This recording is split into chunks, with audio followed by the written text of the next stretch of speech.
Salut les gars, j'espère que vous avez la forme, que tout le monde se porte bien. Bon, faut pas trop regarder les portefeuilles, mais en soi, il y a beaucoup de news positives. On va regarder ça juste après. En tout cas, bienvenue à tous, merci d'être sur cette chaîne-là. Nous, ce qu'on fait, on regarde Bitcoin, Ether, les news, la macro, les altcoins que vous avez sélectionnés. On fait un condensé rapide de tout ce qui se passe. On va regarder la macro. On a vu de toute façon que l'inflation aux US est en train de se ramasser. Donc là, c'est positif. Ça voudrait dire que potentiellement, on pourrait baisser les taux. Maintenant, attention à pas avoir de risque de déflation et de ralentissement économique, parce que là on voit vraiment que l'inflation chute rapidement. On attend de voir ce qui se passe. Moi je vous ai dit, les baisses de taux se feront sûrement pas en mars, on l'a vu sur le CME. Je pense avril, c'est vraiment ce qu'on va regarder. Vous connaissez, on va regarder juste après aussi les clusters plus bas. Au niveau de Bitcoin, on continue de faire ce qu'on fait. En tout cas voilà, merci à tous les nouveaux de nous faire confiance. Et si vous n'êtes pas au courant, on a une application qui est totalement gratuite. Vous aurez cette interface là avec énormément de ressources gratuitement, coaching express, canal public, live, bibliothèque article, bibliothèque vidéo, analyse technique, flash news, profil d'investisseur, outils indispensables, bref. Une petite application totalement gratuite où on centralise les meilleures infos, ça vous évite d'aller chercher à droite à gauche. Et vous pouvez prendre un appel de coaching pour rejoindre la formule premium au-dessus, où là il y a un suivi des coachings, enfin bref, il y a énormément de choses. Je vous laisse aller voir, je vous laisse prendre votre appel, on vous fera la présentation de toute façon en direct. C'est une application, je pense, honnêtement, on est en train de la booster, de retravailler à fond dessus. Il y a des modules sur la fiscalité, la comptabilité, sur l'expatriation, enfin bref, il y a plein de choses qui arrivent. On est en train de faire en sorte qu'elle soit optimale le plus possible. Tous les liens sont dans la description, n'hésitez pas à nous rejoindre les gars. Au niveau du marché, qu'est-ce qu'on a eu sur la journée? On voit qu'il y a Hype qui reprend des couleurs, Injective, Link, etc. Bon voilà, après le marché, pas transcendant, c'est pas la folie non plus. Donc on voit qu'il y a quand même des assets qui se démarquent, et sur la semaine, c'est le sang, les gars. C'est le sang. On voit que tout est dans le rouge. De toute façon, le marché, la structure, la stratégie de tendance, elle est baissière. Et ça, je vous en parle depuis un sacré moment. Au niveau des news, alors on a une grosse news comme quoi on a Lombard veut prendre votre épargne. Alors les gars, moi je veux juste votre avis en commentaire. Dites-moi ce que vous pensez de ça. Est-ce que votre argent est fait pour aider notre patrie? Est-ce que vous êtes des patriotes? Est-ce que votre argent que vous avez eu et que vous avez gagné à la sueur de votre front, vous voulez le déléguer au Parti communiste français? Vous avez le droit de dire oui, hein, vous avez totalement le droit. Donnez votre argent à l'État pour qu'il finance une guerre.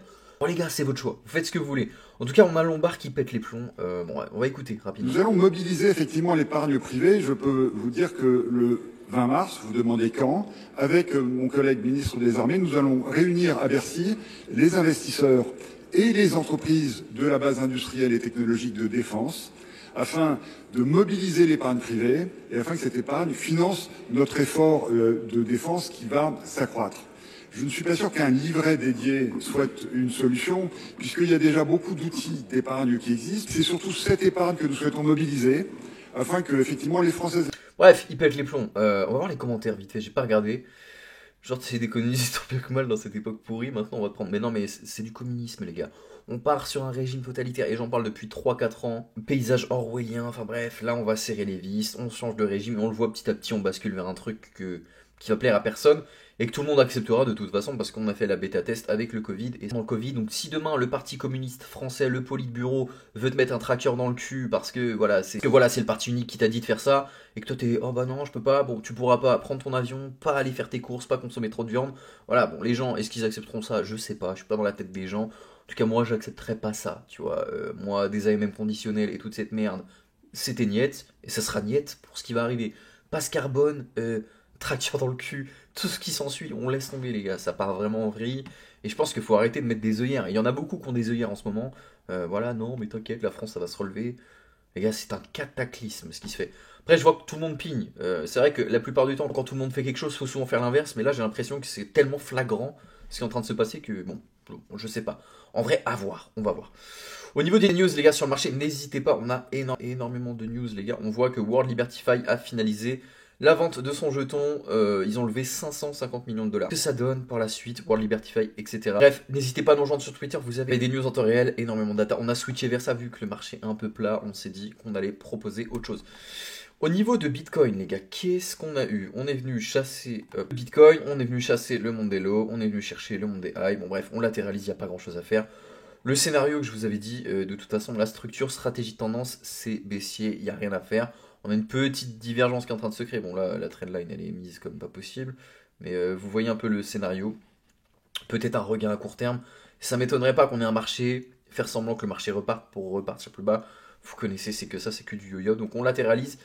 Structure tendance baissière, on est en train de break quelque chose. Là, on a un pullback. Si je me mets en from scratch comme ça, euh, pas du tout, pas de pullback, rien. Donc voilà, donc je vous ai dit, hein, structure de marché, stratégie de tendance, on est vachement baissier, il n'y a rien à dire. Et si on regarde un peu la capitalisation totale du marché, je vais me mettre en monthly et je vais me mettre en logarithmique pour vous montrer un peu où on en est.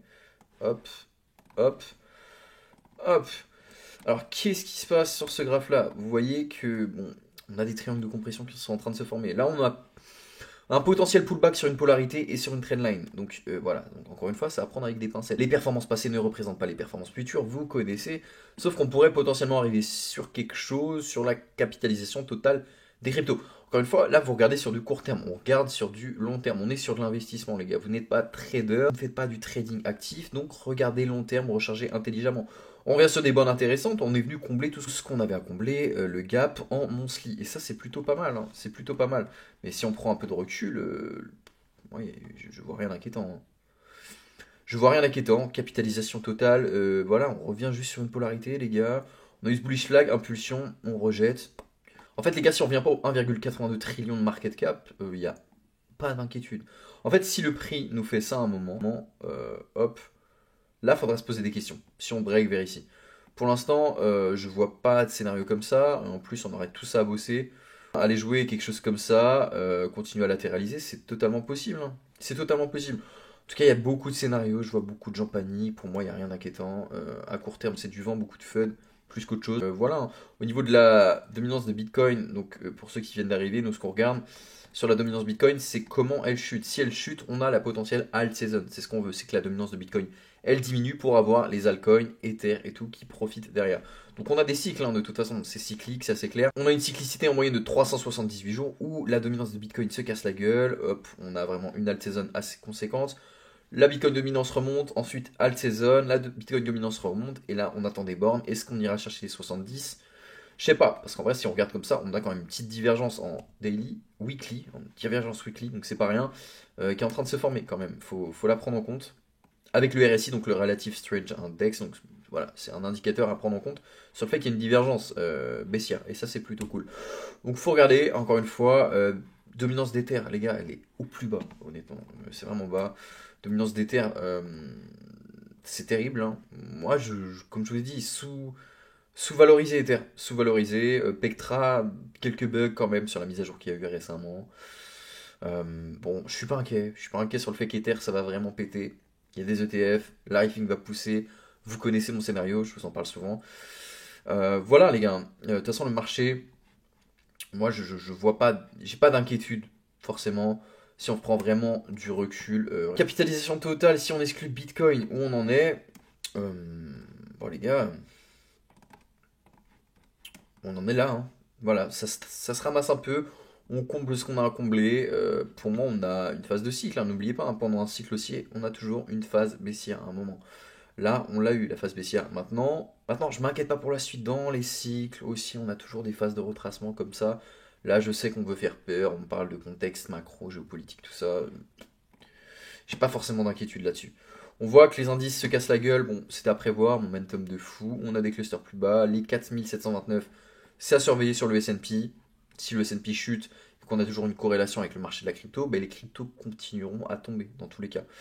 Le Dixie aussi, on voit qu'il s'affaiblit, donc l'indice du dollar américain s'affaiblit énormément, et ça c'est plutôt positif.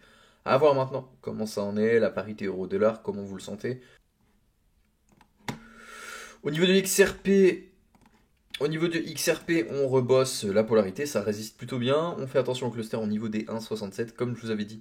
Sur XRP, on a des niveaux plus bas, ça ferait guise des... Ouais, bon, carrément, faut regarder les 0,618 sur XRP. 1,53, c'est à surveiller aussi. Au niveau du Dogecoin, on revient en OTE sur le Dogecoin complètement, donc ça c'est plutôt pas mal. On est sur des niveaux intéressants Dogecoin, signaux de retournement, est-ce qu'on en a? Je ne sais pas. On est revenu en OTE, voilà, plus bas. On n'a pas de reverse. Quoique, on voit qu'on consolide au niveau du RSI, donc c'est plutôt pas mal. Là, je pense qu'on a des niveaux pas mal sur les altcoins, encore une fois. Mais moi, ce que je veux, c'est une décorrélation. Que Bitcoin soit décorrélé des altcoins, etc. Et pour l'instant, ben, il n'y a pas trop d'infos non plus, hein. Il n'y a pas trop d'infos. Au niveau de Cubic, c'est au plus bas. Goulag Global. Plume Network qui reste vachement résilient, je vous en ai parlé, projet dans le narratif des Real World Assets, très bon projet, hein, vous pouvez surveiller. En tout cas, bon là, on fait gaffe, on aime, voilà, ça résiste. Maintenant, on a toujours à des niveaux plus bas, au 0,092. On surveille. Au niveau du Hondo, je patiente encore, les gars, je patiente encore avant de réinjecter. Vous connaissez, hein, je vous en parle depuis un moment, je me concentre que sur cet actif-là maintenant. Voilà, j'ai arrêté. Portefeuille, je l'ai vraiment remodelé. Et je me concentre sur des actifs qui, fondamentaux, ont tout ce qu'il faut pour péter. Donc voilà, Hondo Finance, très bon projet. Encore une fois, il nous faut des targets de sortie et un pricing d'entrée. C'est indispensable. Au niveau du price action là, on voit que voilà, on a une petite divergence qui est en train de se créer au niveau du RSI en daily, mais je patienterai quand même. Je patienterai quand même. On est sur une polarité. Voilà, j'attends de voir en même temps contexte, macro, ce qui tombe, les datas, etc. Vous connaissez. On va passer en revue rapidement un peu les altcoins. Comme ça.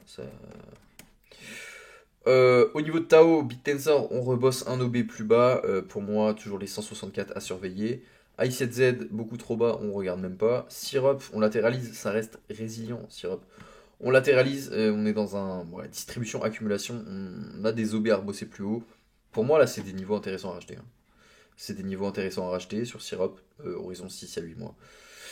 Ionet, il n'y a plus rien. Je sais même pas s'il y a des news. N'hésitez pas à me dire dans les commentaires s'il y a des news. Je sais pas, Ionet, je pense que ça bosse encore. Encore une fois, on veut des audits plus clairs, qui soient pas on-chain pour les revenus sur Ionet, mais ça reste un projet apparemment qui fait des revenus, hein, donc c'est intéressant. Bon, la majorité des altcoins, je vais pas vous faire un dessin, mais c'est vachement baissier. C'est vachement baissier. Et de toute façon, quand il y aura des signaux intéressants de retournement de structure, je vous en parlerai directement sur l'application, donc n'hésitez pas à nous rejoindre. Pour l'instant, quand il y a un marché plat comme ça, le mieux, c'est de ne rien faire, les gars, de toute façon. Je voulais regarder un peu les entrées sur Farside. Donc ça, c'est les ETF. Un peu ce qui se passe. Est-ce qu'il y a eu des entrées, des sorties? Le 12 mars, on a eu 13 millions d'entrées. Le 13 mars, 135 millions de sorties. Ok, sur les ETF Bitcoin. Sur les ETF Ether, toujours des sorties. 73 millions de sorties, 10 millions de sorties. On voit que c'est quand même... c'est pas la joie, hein, c'est pas la joie. Hop, au niveau des clusters de liquidation, ça fait longtemps qu'on n'est pas venu voir ça. Bon, je vais rester sur Binance, sur les perpétuels, on va se mettre sur un mois. Qu'est-ce qui se passe un peu? Ouais, on a des clusters plus bas aux 71 000. Bon, ça c'est des niveaux que je vous avais cités, hein. Par exemple, c'est ceux-là sur Bitcoin, c'est FVG plus OTE plus OB, enfin vous connaissez ces niveaux-là, 71 000 quasiment. Pour moi, on a tout intérêt à venir bosser ça, donc il faut faire attention, on a vraiment des choses à chasser plus bas. Et on a tout intérêt quand même à revenir au 100K à un moment, dans tous les cas.